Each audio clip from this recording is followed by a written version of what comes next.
Le Vatican est le foyer de la religion catholique, dont les fidèles représentent 1/6 de la population mondiale. C'est une institution particulièrement ancienne et puissante. Elle se retrouve parfois au cœur de la controverse.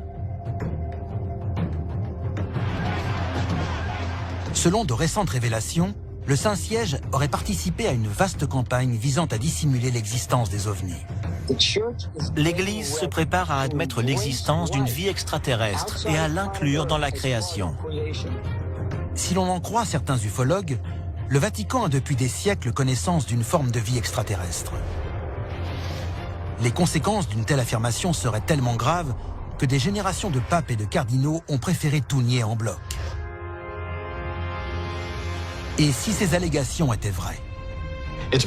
Beaucoup de gens pensent que tout ne nous a pas été révélé. L'heure est venue d'exposer au grand jour les mystères qui se cachent derrière les murs de cette citadelle. Des membres de l'Église vont nous faire des aveux inattendus et fournir ce qu'ils considèrent comme la preuve d'une forme de vie extraterrestre. Aujourd'hui, nous allons vous dévoiler tous les secrets du Vatican. La machine est en marche. Des dossiers restés confidentiels pendant des décennies et décrivant des manifestations extraterrestres ont été rendus publics. Nous allons vous révéler le contenu de ces documents et découvrir ce que le gouvernement américain voulait cacher. C'est à suivre dans Alien Files, l'émission qui perce les plus grands secrets de la planète Terre. 2 avril 2005. Le pape Jean-Paul II s'éteint après 26 ans de pontificat. Beaucoup le décrivent comme l'une des figures les plus influentes du XXe siècle.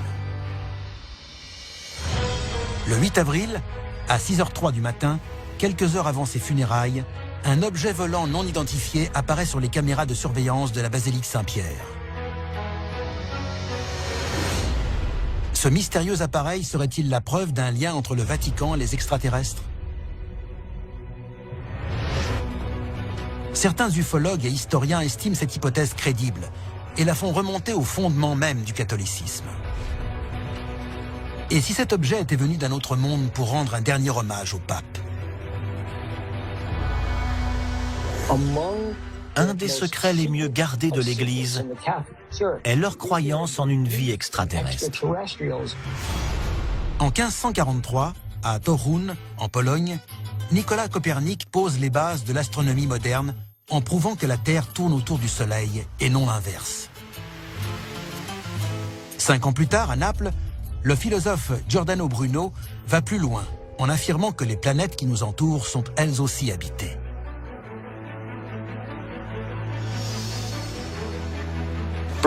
La théorie de Giordano Bruno sur le cosmos est claire. Nous ne sommes pas seuls. Mais disons que ça n'a pas beaucoup plu à l'Église. En 1600, il est reconnu coupable d'hérésie et condamné au bûcher. Il est le premier homme de l'histoire à être exécuté par l'Église en raison de sa croyance en une forme de vie extraterrestre. Ce philosophe a-t-il été sacrifié pour étouffer un secret caché par l'Église depuis plus de 1500 ans? Selon la Bible, Dieu nous a fait, nous, humains, et nous a placés au centre de toute chose. Nous sommes le début et la fin. Mais la réalité est tout autre. Il existe bien autre chose que nous. Les liens entre la foi catholique et les extraterrestres sont en fait presque aussi anciens que la religion elle-même. D'étranges objets volants commencent en effet à apparaître dans l'art chrétien dès le XVe siècle. De nombreux artistes ont placé d'étranges symboles dans le ciel. Et dans certains cas, ils ont tout d'une soucoupe volante. Sur l'une de ses œuvres, on peut observer la Madone et en arrière-plan un personnage étrange, San Giovannino. Ce personnage semble observer le ciel et plus particulièrement une sorte d'appareil peint juste au-dessus. Au Moyen-Âge et à la Renaissance, les peintres s'inspiraient de faits réels pour réaliser leurs œuvres. Les gens voyaient de vrais objets dans le ciel. Dans Miracle dans la neige, on peut voir Jésus et Marie dans les airs. flotter par-dessus ce qui semble être une flotte entière de soucoupes volantes ou d'ovnis. Dans le baptême du Christ, qui a été peint en 1710, on voit un objet ressemblant à un ovni qui envoie des rayons en direction de Jésus. La crucifixion dépeint quant à elle 2 appareils ressemblant étrangement à des ovnis. Les objets représentés dans ces œuvres sont-ils des témoignages de dévotion religieuse ou bien la preuve d'un lien entre l'Église et des engins spatiaux, voire des créatures d'un autre monde? Ces objets-là n'ont rien à voir avec l'iconographie catholique. Qu'est-ce qu'ils pouvaient représenter? On n'en sait rien. Ces disques, présents à travers toute l'histoire de l'art chrétien, correspondent exactement aux descriptions des ovnis observés de nos jours dans le ciel. Les peintres représentaient-ils des objets qu'ils avaient vus ou dont des témoins leur avaient parlé? Et malgré la présence d'ovnis tout au long de l'histoire, pourquoi l'Église a-t-elle toujours nié leur existence? Le Vatican nous cache-t-il vraiment la preuve d'une forme de vie extraterrestre? Venons-nous de découvrir son plus grand secret? Il est fort probable que quelques-unes des expériences religieuses dont nous débattons depuis des siècles soient en fait de nature extraterrestre. Des représentations d'engins spatiaux dans l'art à l'observation d'ovnis survolant des églises, le Vatican est depuis longtemps associé à des phénomènes étranges. Pourtant, l'Église a toujours condamné ceux qui déclarent croire en l'existence des extraterrestres. Un événement permet cependant de prouver que le Vatican a bien contribué à dissimuler la vérité sur les ovnis. Dossier déclassifié, l'apparition de Fatima. En 1917, en pleine Première Guerre mondiale, le Portugal tente de rester neutre. Mais ses habitants vivent dans la peur et cherchent à savoir ce que l'avenir leur réserve. Le 13 octobre 1917, à Fatima, au Portugal, plus de 70 000 témoins ont assisté à un phénomène étrange. La pluie aurait brutalement cessé de tomber. Certains disent que les nuages se seraient écartés et qu'un objet de forme lenticulaire serait descendu du ciel pour se rapprocher du sol. Selon les témoignages, 3 enfants se seraient approchés et auraient vu une femme magnifique apparaître sous leurs yeux. Aux côtés de cette femme serait apparu également un appareil de forme sphérique, envoyant des pétales de rose qui disparaissaient au contact du sol. Et d'après les 3 enfants, l'apparition leur aurait laissé un message codé. Les études menées par la suite attribuent ce message à la Vierge Marie, mais il est tout à fait possible qu'il provienne de quelqu'un d'autre. Cette apparition a adressé aux 3 petites filles une prophétie, une vision de l'avenir. C'était une prédiction. Ce message est interprété comme la prédiction d'un futur apocalyptique. Il évoque des épées embrasées et de prétendus démons qui descendraient sur Terre sous forme d'animaux effrayants et inconnus. Le Vatican a-t-il cherché à nous cacher que ce message annonçait en fait une invasion extraterrestre imminente? Très peu d'informations sur cet incident ont filtré avant l'an 2000.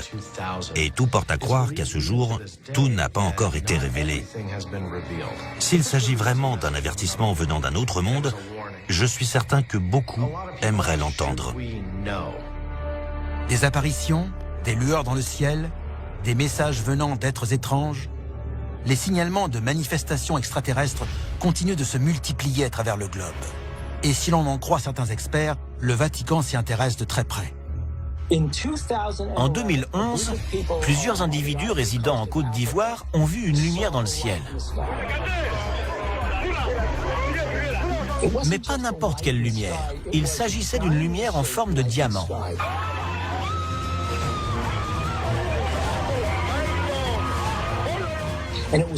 Cette lumière était si vive que pendant quelques instants, elle a pétrifié ceux qui l'observaient. Et ça a bouleversé leur vie. Dernièrement, des phénomènes du même type se produisent de plus en plus souvent un peu partout dans le monde. Au Pérou, au Brésil, en Russie, en Chine, et à chaque fois, ces manifestations s'apparentent à des apparitions divines. L'Église catholique compte 1,2 milliard de fidèles disséminés aux 4 coins du globe. Un réseau mondial à l'affût du moindre phénomène inexpliqué. Est-ce ce qui a fini par convaincre le Vatican de reconnaître l'existence des extraterrestres? Dossier déclassifié, les ambassadeurs extraterrestres du Vatican. Castel Gandolfo, non loin de Rome, est une citadelle appartenant au Vatican. C'est la résidence d'été du pape et le quartier général des astronomes de l'Église. Ces deux coupoles abritent d'impressionnants télescopes qui scrutent le ciel depuis les années 1930. Depuis déjà de nombreuses années, les astrophysiciens du Vatican s'intéressent à la question de la vie extraterrestre.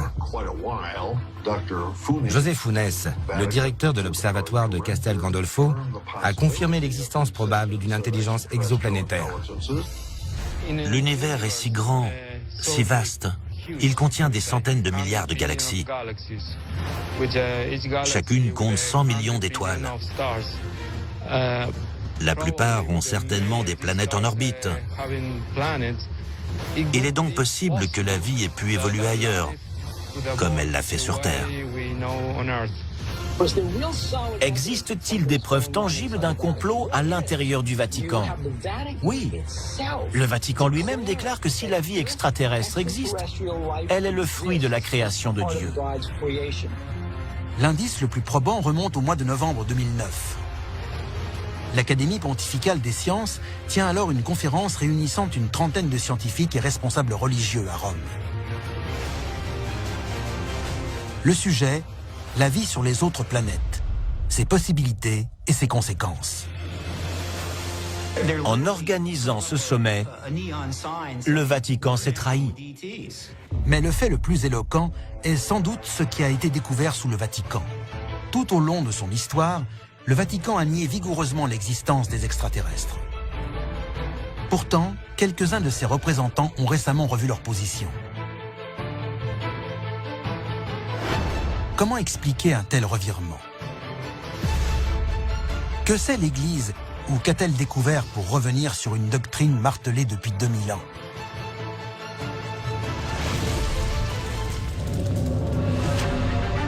La réponse se trouve peut-être dans les archives secrètes du Vatican. Il s'agit de milliers de volumes gardés sous clé depuis plus de 1000 ans. C'est un véritable trésor. D'après certains ufologues, c'est ici que le Vatican conserve les rapports concernant les apparitions d'OVNI, à l'abri des regards indiscrets. Les archives secrètes du Vatican, c'est 80 km d'étagères et plus de 32 000 ouvrages enfermés. Qu'est-ce que tout cela cache?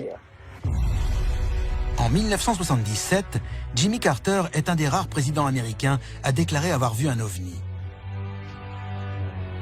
Il souhaite révéler au grand public toutes les informations dont le gouvernement dispose sur la question extraterrestre. Il demande à la Bibliothèque du Congrès de récupérer toutes ces sources d'informations. Quand celle-ci contacte le Vatican afin qu'il lui transmette ses dossiers relatifs aux manifestations extraterrestres, le Saint-Siège met son veto, 2 fois de suite. Mais les documents gardés jalousement par le Vatican ne pourront pas rester toujours secrets. Aujourd'hui, des éléments nouveaux suggèrent que le Vatican cache même des extraterrestres. Dossier déclassifié, les crânes extraterrestres. C'est une histoire étrange. En 1998, des fouilles ont été organisées sous la bibliothèque du Vatican. Et un des ouvriers est tombé sur de drôles de crânes. Ils étaient gros et très allongés. Ils ressemblaient à la description qui est faite habituellement des extraterrestres de type gris. De grosses orbites, un nez et une bouche relativement petits, une boîte crânienne en forme de dôme. Les similitudes entre ces crânes et ceux des extraterrestres décrits le plus souvent par les témoins sont évidentes. Mais pourquoi y aurait-il de tels crânes sous le Vatican? S'ils pouvaient parler, quelle histoire raconteraient-ils? Après la découverte de ces crânes, le pape Jean-Paul II a demandé aux gardes suisses de fermer l'accès au site. Que cherchait-il à cacher? Les crânes ont-ils rejoint les archives secrètes du Vatican?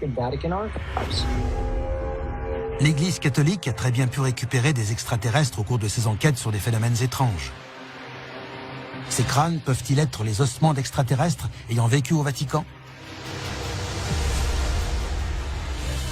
Le Vatican est bâti sur les ruines de la Rome antique. Juste en dessous, il y a une nécropole. Une nécropole est un vaste cimetière souterrain. Elle renferme donc des ossements qui peuvent remonter non seulement à la naissance du Christ, il y a 2000 ans, mais aussi au début de la Rome antique. La meilleure conclusion est peut-être celle qui a été donnée par une religieuse. Quelle que soit la nature de ces vestiges, ce n'est pas un hasard si nos ancêtres les ont enterrés ici pour qu'on les oublie. Si ces théories sont exactes, le Vatican détient donc la clé du mystère de la présence des extraterrestres sur Terre. Mais le Saint-Siège envisagera-t-il un jour de révéler ses secrets au grand public? L'Église se prépare, ça ne fait aucun doute. Elle se prépare à admettre l'existence d'une vie extraterrestre et à l'inclure dans la création. Si le Vatican prévoit effectivement de confirmer l'existence d'extraterrestres, quelle découverte le poussera à passer à l'acte? Et une fois le mystère dévoilé, comment gérera-t-il la situation? La vie extraterrestre pose quelques problèmes éthiques auxquels il faut que chaque gouvernement se prépare avant même d'établir un contact. Mais un événement majeur risque de précipiter la levée de ce mystère. Des éléments remontant à près de 2000 ans suggèrent que le Vatican pourrait être l'une des organisations les mieux informées sur la vie extraterrestre. L'Église s'apprête-t-elle vraiment à révéler la présence d'une race extraterrestre dans notre univers? Je pense qu'on découvrira peut-être de notre vivant la présence d'une vie sur Mars, ou en tout cas d'une vie passée. Et à ce moment-là, le pape sera bien obligé d'inclure la vie extraterrestre à la création. Une fois la vérité exposée au grand jour, l'Église en profitera-t-elle pour convertir d'autres individus au catholicisme? Il serait établi que Dieu a créé non plus les hommes, mais d'autres formes de vie. Nous ne serons plus seuls. Le catholicisme deviendrait alors la religion qui a admis la première l'existence des extraterrestres. Si ces théories se révèlent exactes, le Vatican pourrait bientôt présider à la destinée non plus seulement de l'Église catholique, mais d'un monde nouveau, où coexisteraient les hommes et les extraterrestres. C'était Alien Files, l'émission qui perce les plus grands secrets de la planète Terre.